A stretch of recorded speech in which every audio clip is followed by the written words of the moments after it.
There are 5 keys that, once understood and used, will shift the way your wife thinks and feels about you. Now, what stops most men from winning their wives back is simply confusion.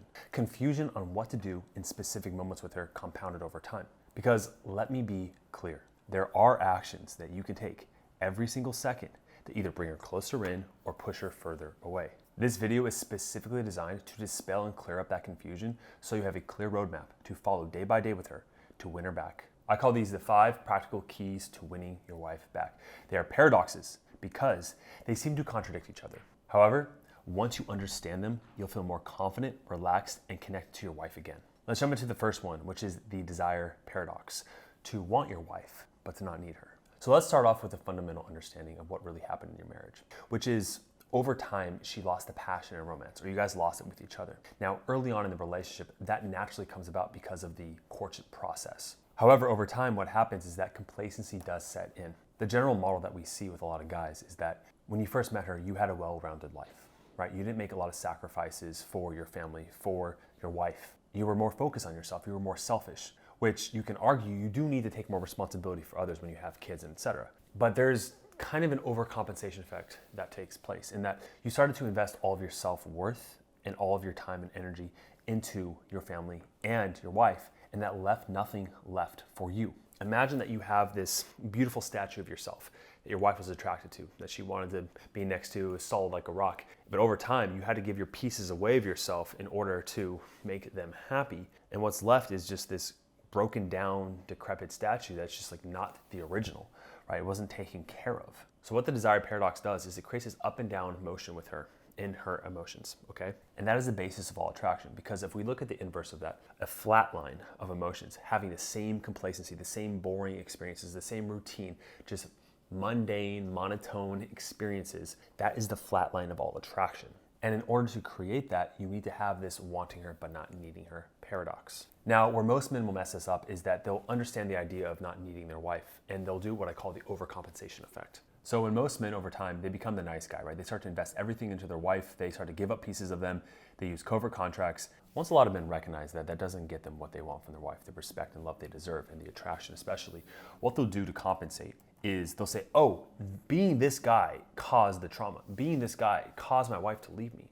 So in order to correct that pain, once I'm aware of it, they overextend in the other direction. An example of this, how men mess it up with the attraction paradox is, let's say you learned that you need to give your wife space. So let's say when you come home, you don't even go in the same room as her anymore. You're completely avoiding her. When you talk to her, you're not responding to her text messages, and she's thinking like, why is he completely being aloof right now? She can tell that it's still coming from a place of lack of need. She can sense it. So what we're gonna do with all these paradoxes is that they're all on a spectrum from one side to the next, right? We're all gonna find the integrated middle, okay, and what that looks like. Because once you can be the guy that is still attentive, but doesn't invest too much of his opinion of himself into her, once he can understand her, but he also asserts his own boundaries, and he has this balance, that's what creates what I talked about before, this up and down attraction that she really obsesses over. It looks like this, right? So you have high levels of emotion, positive, and then you have low levels of emotion, negative. When I say negative, I don't mean in the sense of wrong or bad. I just mean unpleasant emotions. And I'll give you an example of how this works in a second. So most men kind of sit at this like flat range where they're just like not disagreeing with their wife. They're agreeing with everything. They're not asserting their boundaries, and they're just being a nice guy. What she wants is that she wants mainly like this, right? She wants a little bit of lows, mostly highs, right? Whether she consciously admits this or not, that range is what keeps her addicted to you. Now, the way you naturally do this without purposefully being mean or disagreeable just for the sake of it is, let's say as an example, you want to start taking care of yourself in the gym. You signed up for these classes, these group workout classes, and you just don't want to miss it because it's really important for your own health. But then let's say one day after work, when it's her time to pick up the kids, she says, hey, I know you have your class today for the workout thing, but I want to go hang out with my single friends after work and get a drink, and so can you go pick them up? Now, your old self would be like, yeah, I'll do whatever you want because you're upset with me right now. I want to make you happy. I want to do this for you. But because you're going to stick to your own priorities first, and this is already established that you were going to do that, you're going to stick with what you want. Now, that's going to cause her to be upset in the short term, but she's going to gain respect for you in the long term, and respect equals attraction in a relationship. I'll give you one more real world example that we just had a couple weeks ago with a guy in our program. Okay, so his wife was completely dead set on just not wanting to work in the marriage again. She wanted to move towards divorce. Of course, weeks into the program, he was making progress, and she was actually showing signs of wanting to work on the marriage again. Now, he invited her to go on the ski trip with the family when it was his weekend with the kids, but initially she said no. He said, no sweat. As a guy who is in his attraction paradox understands this dynamic, you always invite her to dates, but water up a duck's back if she doesn't come. It is what it is. You're going to go do it. You're going to have fun anyways. Well, guess what? Halfway through the trip, they were 4 hours into it. It was an 8-hour drive, right? And she calls 4 hours into it. She says, I changed my mind. Can you come pick me up? Did you leave yet? Come get me. Now, he said normally he would have drove those 4 hours back. He would have picked her up and they would have, showed up 8 hours late. He said, you know what? I love that you want to come. And I wish you told me 4 hours earlier because we're already halfway there, and so we're just gonna continue.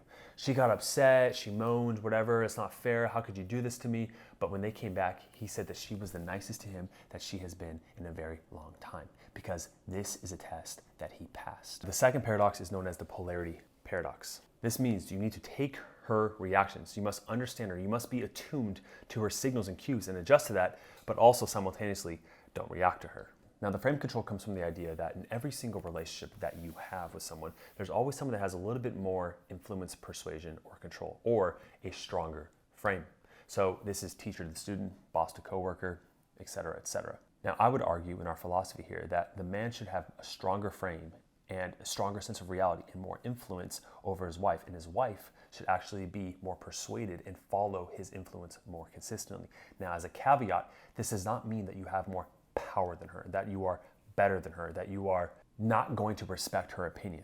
This is, again, it's a paradox, and you'll see how this works out as we explain it further. The reason why this is a paradox, or it's an issue with the guys in our program, is because we see that so many men react to their wives. They're always thinking about, what is my wife doing? How do I respond to her? How do I alter myself, my perceptions, who I am as a person to get what I want from her?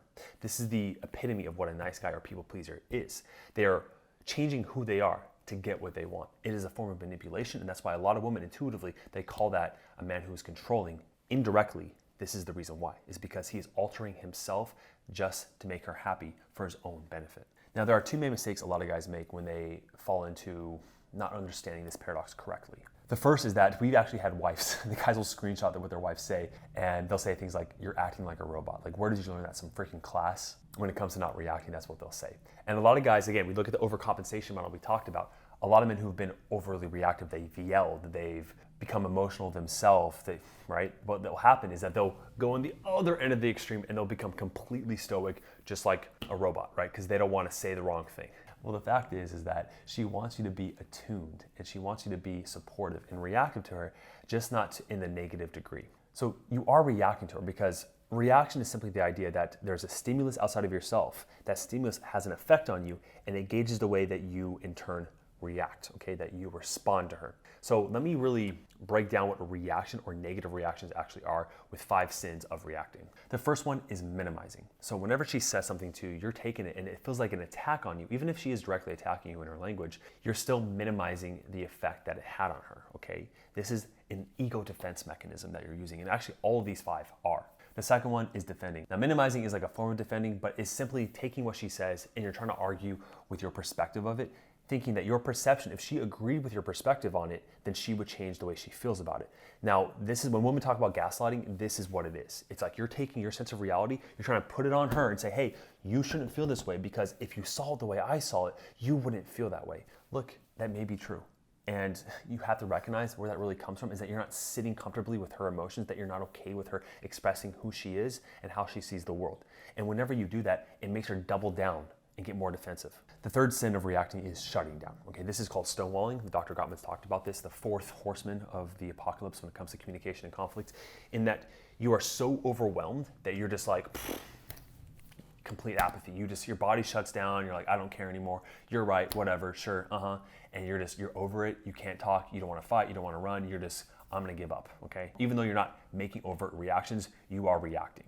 The 4th is yelling. I don't need to expand on that. If you're trying to match her energy, you are being extremely reactive to her. And the 5th and final one is avoiding or just straight up leaving. Now, there is a proper time to leave when things get too heated, but if whenever she completely just brings up something to you and you're like, I can't deal with this, oh, I can't believe you're like this, and you just walk away, you're reacting to her. I'm not trying to sound patronizing when I say this because it just is true. Just try to think of how a child would respond versus a mature adult, right? A child is the one that yells, shuts down, runs away, tries to just say, no, no, right? And tries to argue, where the adult or the mature part of you, you are the one that leads first and you are the one that is able to remain calm, okay? Now, every single person, I will say there's no saint out there. Every single person, when they get into an argument with their spouse, they will have that initial anger or frustration or hurt. So it's not about experiencing that as much as everyone has fear, but courage is not the absence of fear, but the ability to overcome it. Same thing with reaction. Whenever you experience anger and hurt, the mature adult understands that initial emotion, has a space of calm in between, and then chooses their response, okay? So we are not reacting, we are responding, because at times she's gonna press those buttons. She knows exactly what to say to piss you off, but you have to recognize your ability to have that initial emotion, have that space, and then choose your response. That is the difference between a child and an adult. The difference between thoughts and actions, or emotions and actions, is the difference between good and evil. It's the difference between love and hate, okay? Is your ability to have that mindful pause and then choose what you want instead. Now look, the reason why this is so important, it comes down to the story of the two wolves. So there's this Native American father walking with his son, and the son was completely distraught because his friend just died. And the reason he died is because the son went out on a hunting expedition by himself with his friend, even though they weren't supposed to, because they were not fully initiated adults. And what happened on that excursion is that a brown bear came into their path and was gonna kill the son, but the friend intervened and saved the son. The friend died. Now, the son was completely contradicted in his own thoughts and emotions, and he was struggling talking to his father because he said, "Father, I don't know what to do. A part of me says that it's my fault that my friend is dead, and I feel shame around this, but at the same time, I know his sacrifice means he's in our heaven, and he's in nirvana, and he's at peace, and he did the right thing nobly. I don't know what to do. I don't know who to listen to in my head." And the Native American father pauses and with his years of wisdom says, "Well, that makes perfect sense. You have a wolf of light and a wolf of dark in your mind. The wolf of light says that you did the right thing and whatever happens is supposed to, and the God watching over us knows all things, and he is in a better place, and that was destined to be. But the wolf of darkness feeds you the story that you shouldn't have gone, that you should have stayed, and that it's your fault he's gone, and you can't experience the love of a woman and the bountiful food on this earth and playing and all that stuff, right?" The son pauses and says, "That's exactly what's going on in my mind, but who wins between these wolves?" And the father pauses and just says to him, "The one you feed." The idea here is that you can have fear or you can have faith. And in every moment you are choosing to listen to your fears and engage through them, and therefore you manifest them more, or you are pausing and letting that initial fear to pass and then choosing what you want instead. So when it comes to her, when she responds out of fear with you, you can engage with her fear as well, and you can react and you can shut down and push her further away. Or you can be the masculine leader. Recognize your own internal stuff that's going on. Have a pause and choose the outcome that you want. Literally say to yourself, if she is my soulmate, if she is the woman I'm supposed to spend the rest of my life with, how would I respond to her in this moment, okay? The third paradox is called the dichotomy of control paradox, in that everything is your responsibility, but nothing she says to you is your fault. It's critical to understand that her reactions are rooted in her own experiences, emotions, and perceptions, not as a direct reflection of your worth. This means you shouldn't take her responses personally. However, at the same time, the state of your relationship often mirrors your actions, choices, and behaviors compounded over time. So you have a significant role in shaping the dynamic of your relationship. Let me expand on this idea about not taking it personally from a book that a lot of men in our program absolutely love. It's The 4 Agreements by Don Miguel Ruiz. Let me read a passage from it. When you take things personally, you hand over control to your emotions of someone else. But here's the truth. What people say or do is a reflection of them, not you. Their fears, their insecurities, their beliefs. When you stop taking things personally, you become untouchable. You no longer react. You choose how to respond. That's power. That's freedom. The moment you stop seeking validation or fearing judgment, you become the man who leads instead of the man who follows. She has needs unique to her, and her responses at times are reaction to her needs not being met by you. So you must own that, okay? But when she says or does things that hurt you or disrespect you, that's not really about you, is it? And this is where men mess up. They'll say, "Josh, she called me an idiot when I don't do the chores, when I forgot to bring home a specific thing from the grocery store that she asked for. Like, how is that not about me?" Again, these are paradoxes. We have to play with the idea of this. Like, yes, your lack of action or not doing the right thing caused her reaction, but the level of her reaction and what she says, it's not about you, okay? Because here's the thing. A woman is going to test your value all the time. We have a whole testing video. If you don't understand what I mean by tests, stay to the end of this one. I'll give you a massive, amazing video on testing framework. But just know that a woman will constantly say things about you. She'll push your buttons, your insecurities, your weaknesses, because she's pointing out areas subconsciously, even spiritually, of things you need to work on. Now, if I were to work with a woman, I would tell them to deliver that information in a more receivable way, so you would change, but that we're not working with women right now. We're controlling your side of the street. So just you knowing that whenever she says those things, it is designed for you to be unreactive, to own your value despite external circumstances, that you know your own self-worth. No matter what anyone else says, you know who you are. And so she's giving you the opportunity to express that by having non-reaction, okay? So I'm tying two concepts together here. Let me give you an example from a client that we spoke to recently in our team. So his wife came to him and said, they're in stage 3, so they've done some good work. But for the past couple of weeks, it's been, he said, amazing. It's like, oh my gosh, we were in stage 4 almost, which is pretty much back to perfect, even better. And then she randomly came to him one day when she was stressed out, and he could tell something was wrong. And she said, I just felt so disconnected from you the past couple of weeks, and this is why I don't want to engage with you intimately, physically, and I just don't know if we can work. It's been really hard for me. Now, a lot of guys would hear that, and his initial reaction was sad. It's like beaten down, hopeless. Like, I thought things were amazing, and you're telling me this whole time you've been faking it, right? Let me stick with you and tell you how he could respond negatively versus how he did respond. If he were to take it personally, he would see that, well, he would feel defeated. That it's like, oh, I'm not as good as I thought I was, right? And he would say, this is about me in terms of I didn't do something good enough. Now, if he were to take it non-personally, but still own it, he would empathize with her. He would say, oh, yeah, I know it's due to all the past things that I've done that have led to this, not meeting your needs compounded over time. So you feel uncertain about this, and I totally get it. And I know that we're strong together and that we're going to make it through this, and I'm going to lead you. I'm going to make up for the years of neglect. For the rest of my life, I will make it up to you every single day, right? That is the correct response. He's owning his past behaviors, but he's not, it's her current reaction to him. It isn't about his own self-worth. That's the most important component you must understand here, okay?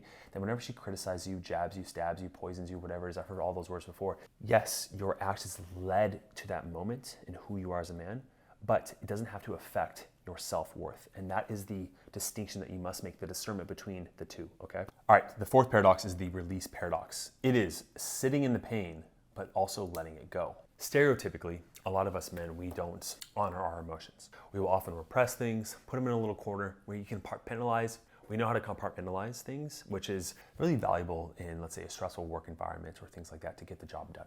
Totally understand that. But you must cultivate that ability to process those emotions in the right place, because if you've learned to bury your emotions aside ever since childhood, those things will come up if they don't already.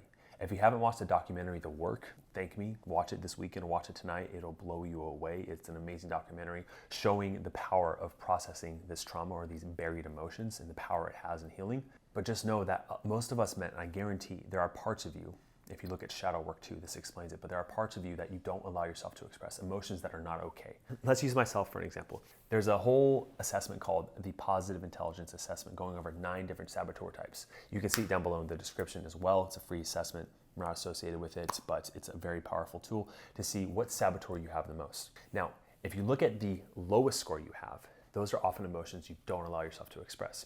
Myself, for example, is the victim. This is why I talk about how the victim is so bad on this channel, because personally, I don't see the benefit in it. However, there is some power in actually allowing yourself to say to yourself, you know what, this thing did hurt me and I was attacked. And you don't want to stay in it too long, but there is some validity in being able to look at these parts of yourself that you repress and say, can they have a seat at the table? Can they have a voice, right? Every emotion you experience should have its own voice, and you should listen to it. One of the most powerful tools I would teach guys when I first started working with him, I remember this one client. He was completely stoic, intellectual type, engineer, and one time in session we were sitting there, and he was feeling a lot of sadness because this girl he was dating just randomly ghosted on him after 4 months, and he was like, oh, she was an amazing woman. She just stopped talking to me. She blocked me. He had no idea why. And he's like, oh, it's okay. I'll just move forward to another girl. Girls are dime a dozen, all this stuff. And I was like, what if you allowed yourself to just sit here for a second and feel the pain and loss of someone just abandoning you and not talking to you? And he was resistant at first, but we sat through that pain, and he came to the realization that if a woman was to do that to him, then he didn't want to be with her. And that was a powerful realization to him, and he wouldn't have had that insight if he didn't sit with that emotion. Now, there is a balance to this, of course. I think a lot of guys, we lean too far in compartmentalizing. So for yourself, to find someone that you can talk to, someone that you can support you, someone that can sit with you in these emotions if you don't feel comfortable yourself. It allows new information about yourself to occur, and that is transformation. And there's a really good book on this if you want another resource. I'm giving you lots of resources. It's called Feeding Your Demons. The whole book is designed to walk you through this one exercise of transforming these emotions that you've been bearing for so long that are almost running your life in the background without you even knowing it. Okay, the fifth and final paradox is to focus on her, but also focus on yourself. This is hard to expand on what it actually is. So let me just start by saying where most men will mess this up. It's crazy because most men, they will not give their wife attention when she needs it, and then they will give their wife too much attention when she doesn't want it. What I mean by this is, let's say as an example, a wife complains that you don't come home enough from work, okay? Your wife complains about that you don't spend enough time supporting the kids and the household chores, and you're just at work really late. But at the same time, when you come home, because you work your butt off all day, you just want to let go, relax, watch some TV. You're there, but you're not there, right? So you're giving yourself away at work so much, but when you come home, you are giving to yourself, but not at the right time, okay? So you want to completely flip this on its head. So how do we do this? Well, first let's talk about a really cliche thing, which is you need to fill up your cup. Like, you need to take care of yourself. If you're irritable, if you're stressed out, you're not going to show up as your best self, right? And especially going back to the reaction one again, the more stressed out you are, the more irritated you are, the less you fill up your own cup of hanging out with friends, eating right food, chilling, like going doing a hobby that you love.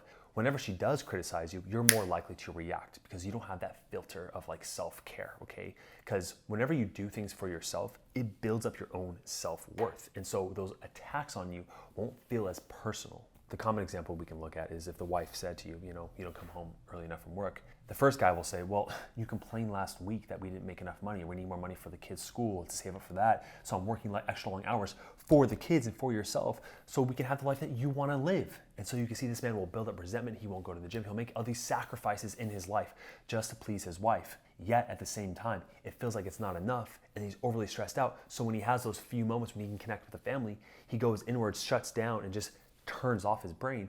And this is a common pattern among so many men. Instead, what the apex man will do is he'll hear his wife out, whether she's talking about the money or coming home from work.